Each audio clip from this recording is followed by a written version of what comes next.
Hello students, welcome to today's lecture on lasers, fundamentals and applications.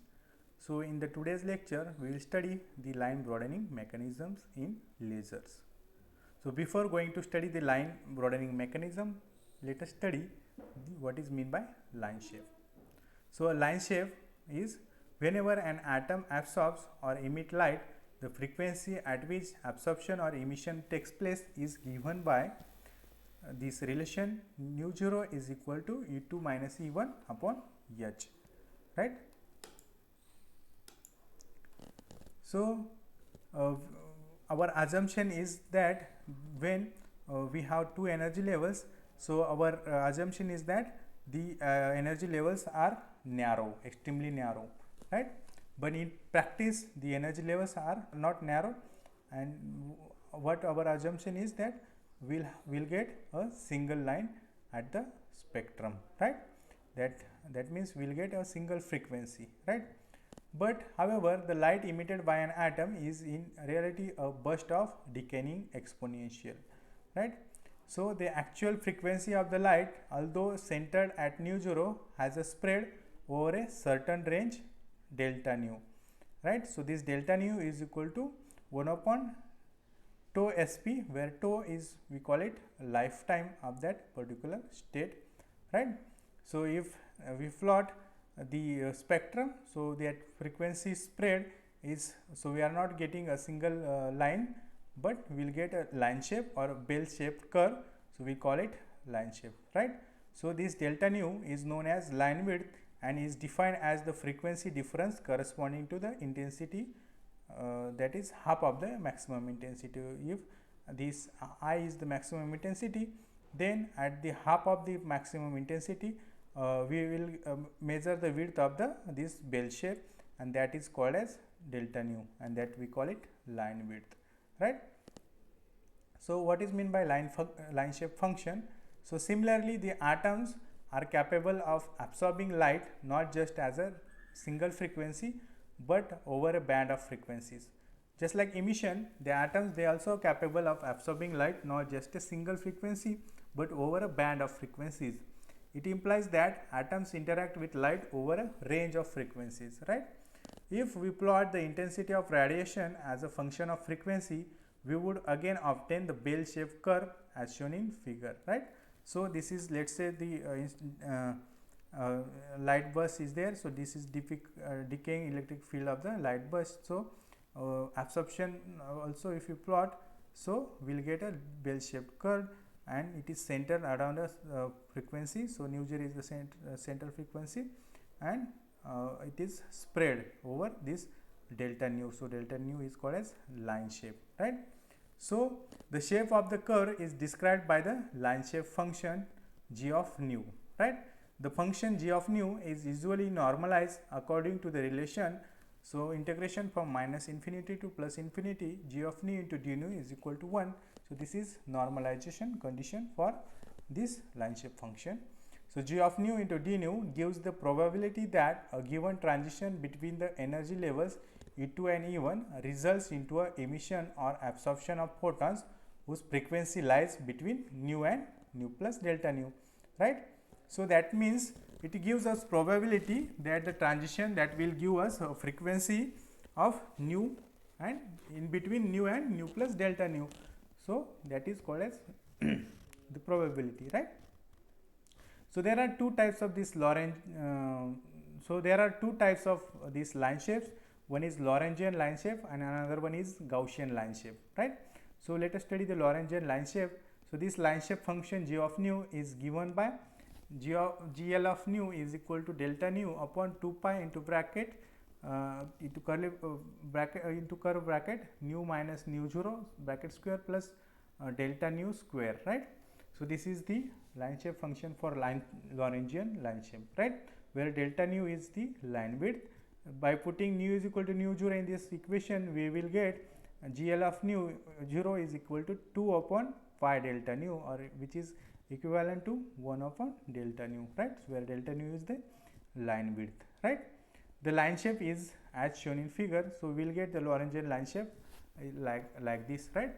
So the spread of the curve, so spread of the light will be there, right? So we can see the uniform distribution of the intensity, right? So at the center we will have maximum intensity at very small point, and the intensity they will be goes on decreasing on going away from the center of the laser beam, we can see, right? So this is typical Lorentzian line shape, right? Then we have a Gaussian line shape. So Gaussian line shape function is given by this relation g capital G of nu is equal to 2 upon nu into ln of 2 upon pi raised to half exponential of minus ln of 2 into nu minus nu 0 upon delta nu by 2. So this is the line shape function g of nu for Gaussian line shape, and where delta nu is again line width. So if you put nu is equal to nu 0, we get g, so g into g of capital G of nu is equal to 2 upon delta nu ln of 2 upon pi raised to half, which is so if we see, it is nearly equal to 1 upon delta nu, or it is proportional to 1 upon delta nu, right? So the line shape function is as shown in figure. So we will get a bell shaped curve, right? So here, so the at the central spot there will be maximum intensity, right, in the beam, right? And again we can measure the line width of this shape. Now let us move to the line broadening mechanisms, right?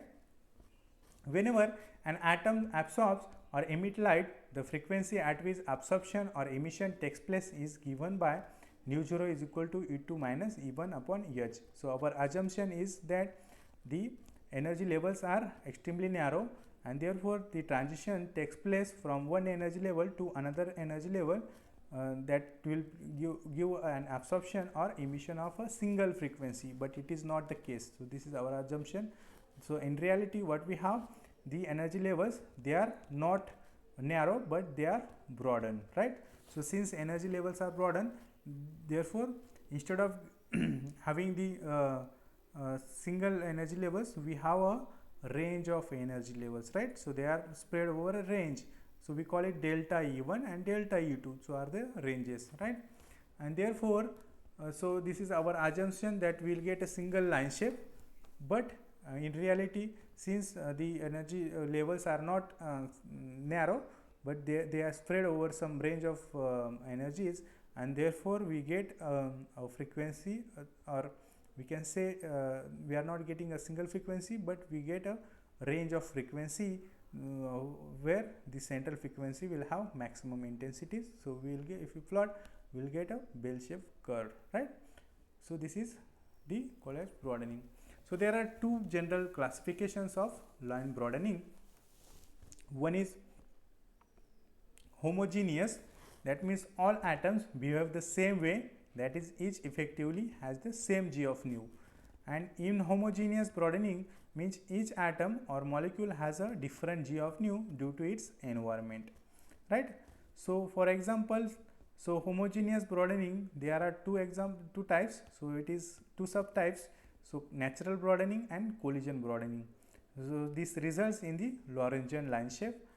And inhomogeneous broadening, so Doppler broadening and broadening due to crystal defects are some of the examples of inhomogeneous broadening.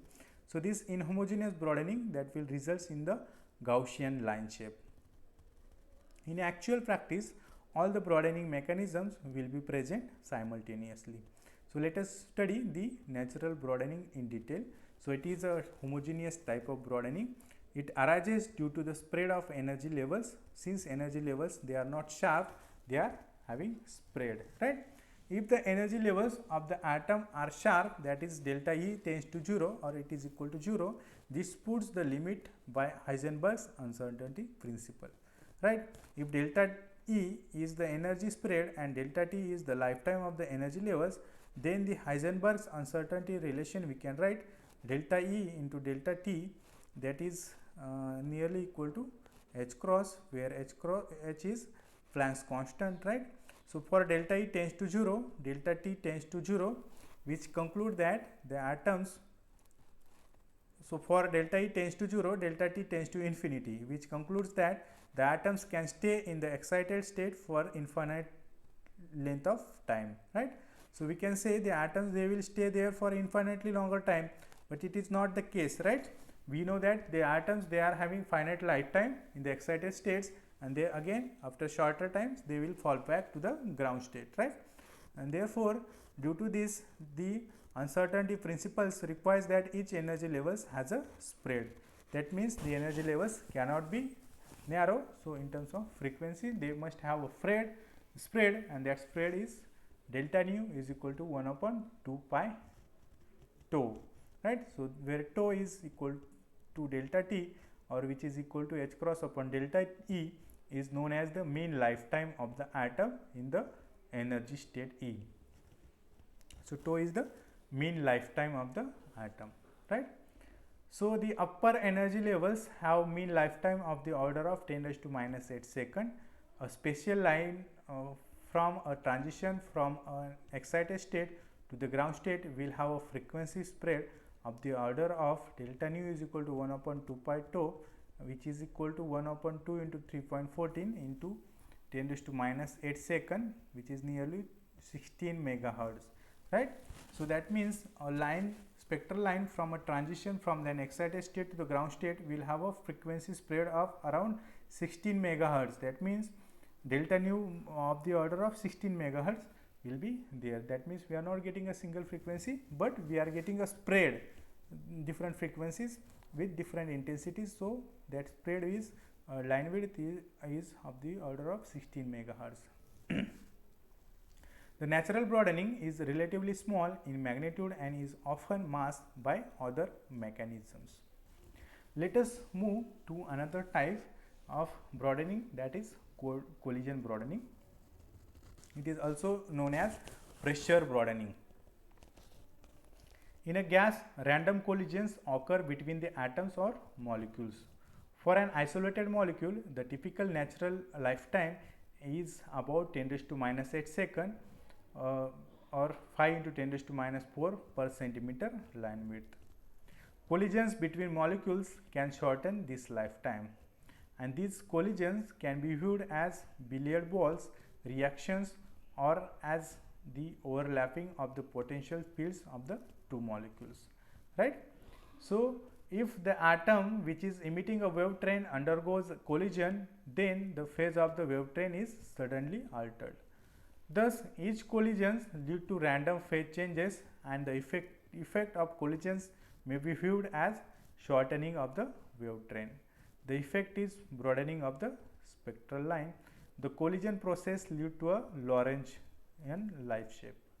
So let's say the atoms, let's say it is emitting a wave train. If it undergoes a collision, then the phase of this wave train will be altered at the collision, right? Again, if it will be undergo collisions at this point, its phase will be, the phase of the wave train will be altered, and that will lead to the broadening, and that broadening is called as collision broadening. Let us move to another type of broadening, that is Doppler broadening. So Doppler effect occurs when a source and observer are in relative motion, that we know in Doppler effect, right? The frequency as measured by the observer increases if the source and observer approach each other and decreases when they recede, right? So when the source and observer, they approach each other, the frequency will increase, and when they are going away from each other, the frequency will recede or it will decrease, that is moving, right? So we can say in a gas atom atoms move randomly, and therefore an observer would measure a range of frequencies.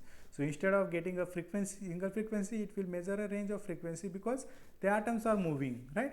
So it means that the spectral line is broadened, right? This broadening of line shape caused by Doppler effect is called as Doppler broadening. We have studied different types of broadening mechanisms.